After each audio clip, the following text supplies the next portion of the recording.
Vamos lá, pessoal, bola da vez aqui, o nosso tema de discussão, fontes do direito tributário. Mas o prof não vai ficar naquela discussão lá com você sobre a origem da matéria, a gente vai ver que fontes é aquilo que dá início mesmo, dá fundamento à nossa disciplina, mas a prova da OAB não costuma cobrar dessa maneira. Mas a importância da gente discutir fontes do direito tributário é exatamente para que você conheça o que a fonte pode fazer, até onde ela vai. Porque nós já vimos, por exemplo, que o tributo só pode ser criado por meio de lei. Ponto. Para criar tributo não tem exceção nenhuma. Alguns tributos têm que ser criados por meio de lei complementar. Então nós temos esses detalhes. Agora, o que diz respeito a decreto? A gente vai ver que um decreto não cria tributo, não. Decreto também não pode isentar um tributo. São frases aqui que a OAB gosta demais de explorar. Só que o decreto faz muita coisa dentro do direito tributário. E a OAB vai criar várias questões utilizando essa fonte. Então nós vamos citar algumas e nós vamos entender aqui o porquê disso, de estudo de fontes do direito tributário, já ficando registrado para você que o que rola você levar para a prova é entender o que a fonte pode fazer. Vamos lá. Então, fontes do direito tributário. Eu vou listar algumas fontes aqui, gente, vou colocar inclusive uma classificação com você. Nós temos fontes formais e fontes reais. As fontes reais a gente já deixa de lado, porque elas estão relacionadas aí com sociologia, com filosofia, e a prova não costuma brincar por esse lado, não. As fontes formais, elas se dividem em principais ou primárias e secundárias. Nós temos várias fontes secundárias que são importantes para o direito tributário, só que não tanto para a prova, mas para o dia a dia. Por exemplo, o prof que é advogado usa muito a parte procedimental. Então, a Receita Federal ela solta uma série de instruções normativas. E a instrução normativa ela vai ditar qual é o procedimento que deve ser seguido sobre determinado pagamento, sobre determinado parcelamento, sobre determinado tributo. E também temos como exemplo de fontes secundárias a parte administrativa, ela gera decisão reiterada repetida e repetida. A jurisprudência administrativa. É importante para você ter como norte ali para apresentar um recurso administrativo numa Secretaria da Fazenda, para a Receita Federal, justamente para você ver qual é o jeito que se trabalha. Certo. Dentro dessa ideia, fontes importantes aqui como exemplo, secundárias. A prova da OAB, ela gosta das fontes principais. E nós temos várias aqui, como por exemplo, a Constituição, emenda à Constituição, lei complementar, lei ordinária, decreto, portaria do Ministério da Fazenda, não era essa que eu queria colocar, medida provisória e resolução do Senado Federal. Então são várias fontes aqui classificadas como principais. Então nós vamos passear aqui por algumas dessas fontes, vocês vão ver que em umas nós vamos tomar mais tempo e outras menos, todas classificadas como principais e o que a gente precisa saber pela prova. Eu começo aqui já com a Constituição Federal. O prof já soltou isso aqui para você antes. A Constituição Federal tem um sistema tributário nacional. São aqueles 17 artigos que eu comentei que são de leitura obrigatória para você, para chegar bem na prova. Eu falei lá na aula com você para conhecer a sua prova, para conhecer a sua banca, lá naquele vídeo, que você tinha esse sistema, que tem os temas de preferência. Então, dentro lá do top 5, você encontra pelo menos 3 matérias aqui no sistema tributário. Olha só, gente. A Constituição Federal, ela não cria tributos. Ela dá poder para que os entes tributantes façam a criação. E esse poder a gente bota o nome de competência tributária. Logo, logo a gente já está falando sobre esse tema. A gente sabe que é aquela invasão que o fisco faz no patrimônio do contribuinte. Então, se você paga muito tributo, se você acha que paga muito tributo, se não tivesse um limite, aí que você pagaria mesmo. Então é por isso que nós temos as limitações constitucionais ao poder de tributar, que nós conhecemos por princípios e imunidades. Também vamos falar um monte disso. E a Constituição tem um esqueminha lá também que ela faz para dividir receitas, que ela chama de repartição constitucional de receitas tributárias. Repartição constitucional de receitas tributárias. Esse é o terceiro tema mais cobrado da sua prova e esses dois aqui representam o primeiro. Em 17 artigos, para você colher essas informações. Então veja a importância desse negócio. Veja a importância da Constituição. Tudo parte daqui. Então leia lá os seus 17 artigos, tá? Com muito carinho. Veja que a segunda fonte aqui é a emenda à Constituição e o que é que você já sabe? Uma vez que essa emenda à Constituição ela é aprovada, ela incorpora o texto constitucional. E aí nós temos várias emendas à Constituição que são importantes para o direito tributário, porque trabalharam e trataram de matérias tributárias. Eu posso citar para você a emenda número 32 de 2001, que autorizou medida provisória a trabalhar dentro da nossa matéria. Eu posso citar para você a emenda 42 de 2003, que trouxe o princípio da noventena. Eu estou passando meio rápido aqui, porque nós vamos ter aulas para estudar especificadamente esses temas, tá bom? Você vai ver que teve uma recente, a OAB acabou de cobrar isso dentro da segunda fase, e está na hora dela puxar para a primeira também, dos temas mais discutidos e chatos da atualidade, que seria sobre a DIFAL. Ela veio com a emenda à Constituição 87 de 2015, tá? Ou seja, tem aí um tempinho já, mas ainda relativamente recente. Então, 87 de 2015, DIFAL é diferença de alíquota, que se cobra na operação interestadual de ICMS. Isso acabou de ser cobrado na segunda fase da prova da OAB. Então, também vem para a primeira daqui a pouco. Então, são vários os exemplos. Fica atento aí também, que a OAB gosta demais de falar não da emenda, mas do tema que ela trouxe. 29 de 2000, ela autorizou a incidência, a aplicação do princípio da progressividade em razão do valor para o IPTU, ok? Essa vale a pena a gente lembrar. Ela autorizou a 29 de 2000 a progressividade em razão do valor para o IPTU. E aqui eu vou aproveitar e vamos fazer um ganchinho aqui para falar desse IPTU. Quero só deixar um registro, tá bom? A gente provavelmente discute isso também no curso de resoluções. O IPTU, gente, ele tem como princípios aplicáveis a ele a proporcionalidade, a seletividade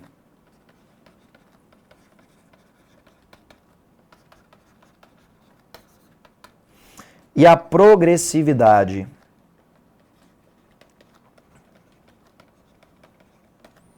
Essa progressividade, ela se divide em duas. Tem no tempo e no valor. E foi essa aqui que veio com a emenda 29 de 2000, que vale a pena você também lembrar e dar uma olhada da súmula 668 do STF, tá? Então, o que eu quero que você registre aí? Todos esses princípios são aplicáveis ao IPTU. A OAB já perguntou recentemente também sobre isso aqui, tá? Progressividade no valor para IPTU se poderia, pode desde a emenda número 29 de 2000. Então, só usando aqui um exemplo e um ganchinho para a gente poder conversar sobre esse imposto do município, que ele deve voltar aí à tona um pouco mais adiante. Ok. A terceira fonte que aparece ali na nossa listinha é a lei complementar. E essa a gente vai tomar um tempinho maior aqui para poder falar sobre ela, exatamente pelo quanto que ela vem dentro da nossa prova. E aí já fica com a frase que é a seguinte, gente. Lei complementar é lei complementar em qualquer lugar. Só que o trabalho, é isso que eu quero que você veja, que essa lei complementar faz, pode ser diferente. Então, olha só. A lei complementar, você tem um artigo mais que obrigatório aqui para você, que é o 146 da Constituição. E é ele que vai ditar aqui um pouquinho do que nós vamos falar agora, tá? Eu já disse no começo do nosso curso que o CTN é uma lei complementar, foi assim que a Constituição o recebeu. Nós temos lei complementar que representa reserva legal acerca de determinados tributos. E tá aqui para trás, só para encaixar para você, nós temos 4 tributos que obrigatoriamente devem ser criados por meio de lei complementar. O que é reserva legal? Esses tributos têm a sua criação reservada à lei complementar. E eu até vou aproveitar para mostrar para você, gente, como é que faz e como é que eu sei a diferença. Professor, você citou para mim esses 4. Como que eu sei que eu estou na regra, que é a lei ordinária, já encaixando aqui com a próxima fonte que vai vir, que é essa lei? Como que eu sei que eu estou na regra, que é a lei ordinária, ou estou na exceção, não é uma exceção, é um pedido especial que a Constituição faz, que obriga o tributo a ser criado a lei complementar? É a própria Constituição que faz. É a própria Constituição que fala. Eu já exercitei com você em blocos anteriores o seguinte, tá na listinha? Se tá, é lei complementar. Se não tá, a lei é ordinária. Mas, gente, quem faz o pedido especial é a própria Constituição. Então, por exemplo, mostra lá.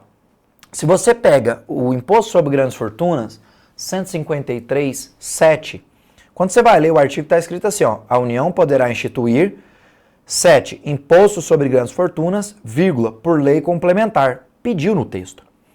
Quando você pega o empréstimo compulsório, que está no 148, está escrito assim, a União poderá instituir, vírgula, empréstimos compulsórios, vírgula, por lei complementar. Pediu de novo. Quando você vai para impostos residuais, está escrito assim, a União poderá instituir outros impostos, vírgula, desde que por lei complementar. Então pediu de novo.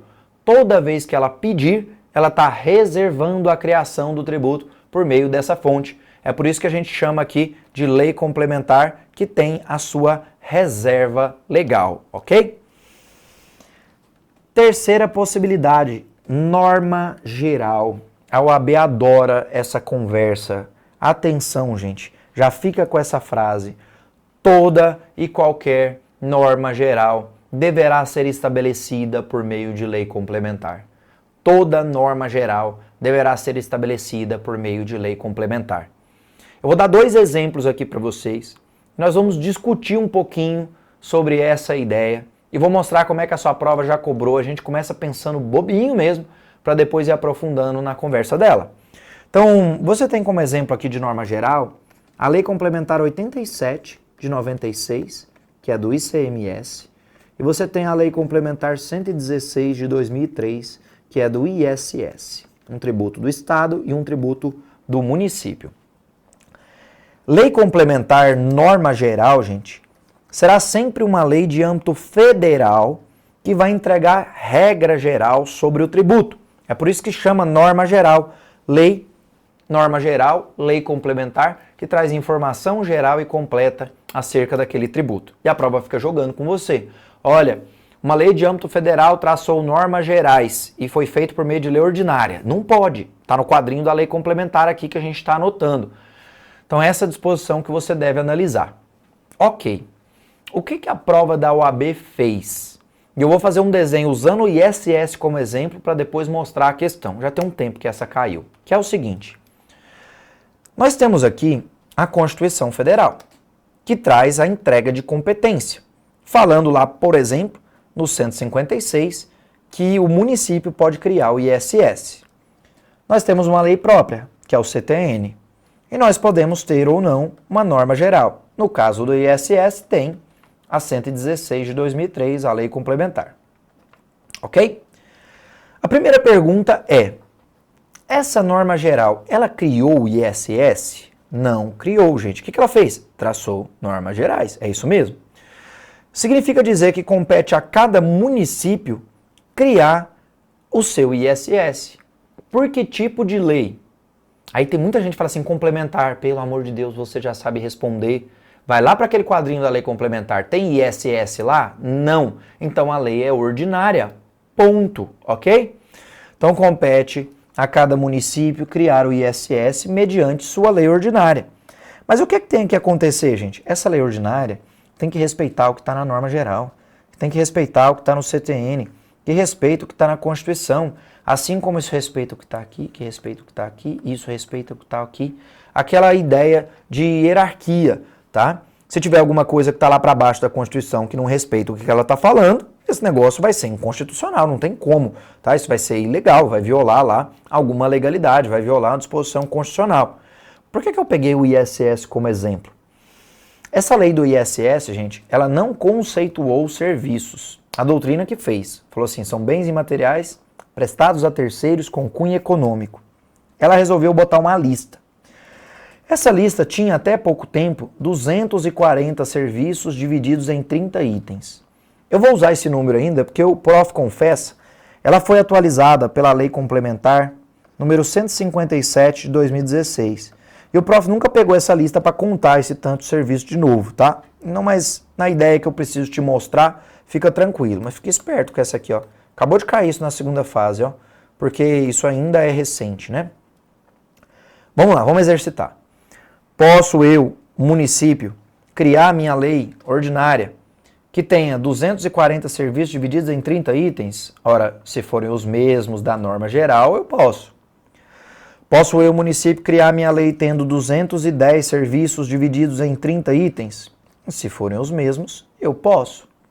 Posso eu, município, criar minha lei tendo 260 serviços divididos em 50 itens? Você vai ver que aqui já atropelou essa pretensa hierarquia que ela deveria seguir, ok? Certo. Isso é para a gente entender melhor uma ideia que a prova da OAB já cobrou. Ela foi lá no IPVA e falou assim, ó. Quando você vai para o IPVA na Constituição, você encontra o artigo 155, parágrafo 6º. E ele traz dois incisos, 1 e 2. E esses dois incisos dizem basicamente o seguinte. Primeiro, ele vai falar de resolução do Senado Federal para fixar a alíquota mínima para o IPVA. Calma, daqui a pouco eu te mostro. O segundo, ele vai falar para você que o IPVA ele pode ter a alíquota diferenciada pelo uso e pelo tipo do carro. Essa informação é importante, tá? O que isso quer dizer? Eu posso ter um carro de passeio, o meu carro do dia a dia, que tem uma alíquota de 3%, de 4%. E um veículo do transporte coletivo, o Estado pode colocar lá para o ônibus lá do transporte coletivo uma alíquota de 1%, de 2%. Essa diferença pelo jeito de usar o carro, ela é positiva, ela é constitucional, certo? Belezinha. Se você for para o CTN, você não vai encontrar nada de IPVA. O CTN é de 1966 e o IPVA, gente, como imposto que a gente paga hoje, ele só veio lá com a emenda à Constituição em 1985, tá? Então a gente pagava ele anteriormente como uma taxa rodoviária única, então não tem nada lá. Se você procurar uma norma geral para o IPVA, você também não vai encontrar. Nós não temos norma geral sobre IPVA. O que isso quer dizer? Quer dizer que compete ao Estado criar o seu IPVA, e todos os estados já criaram, o DF também, criar o seu IPVA que respeite só o que tem na Constituição, ou seja, só essas duas informações, certo? A OAB contou essa história e falou assim, Constituição traz o IPVA, um poder para criar. Não tem CTN, não tem norma geral.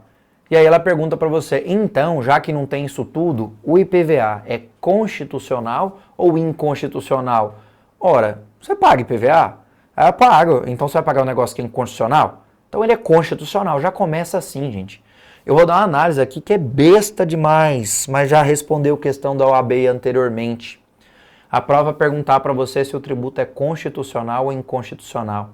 Qual a primeira análise que você faz? Se está na Constituição, é constitucional. Começa assim, bobinho. Depois a gente sobe o nível. Ok. Mas ela virava e falava assim, é constitucional. Só que ela não para por aí. Ela pergunta, então por que o Estado pode cobrar esse negócio? Porque não tem CTN e não tem norma geral. O Estado pode cobrar com base na competência plena.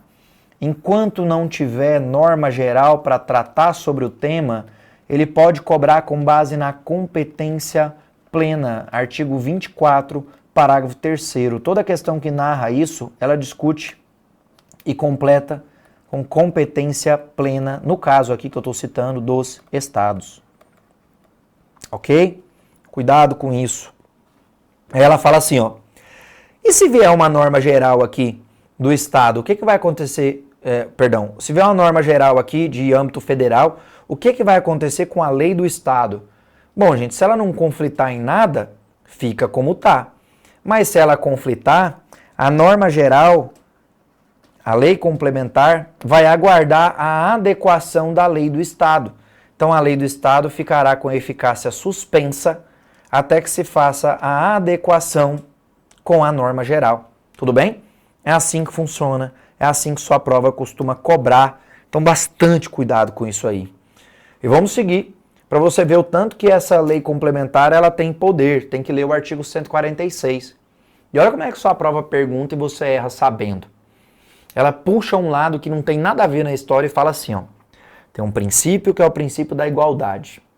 E o princípio da igualdade, ele fala que, vamos estudar ele, diante de fatos econômicos idênticos, o tratamento tributário dispensado também deverá ser idêntico. E aí ela vira para o outro lado e pergunta, então, em vista disso, o tratamento diferenciado da tributação, ele é constitucional ou inconstitucional? Já ouviu falar de Simples Nacional? Pois é. O Simples Nacional é o tratamento diferenciado da tributação. E ele é uma lei complementar. Então, o Simples Nacional é uma lei complementar, é a 123 de 2006, e ele é constitucional. Tem muitas empresas, várias empresas que apuram por esse regime aí, tá, de tributação. Ele é o regime diferenciado da tributação.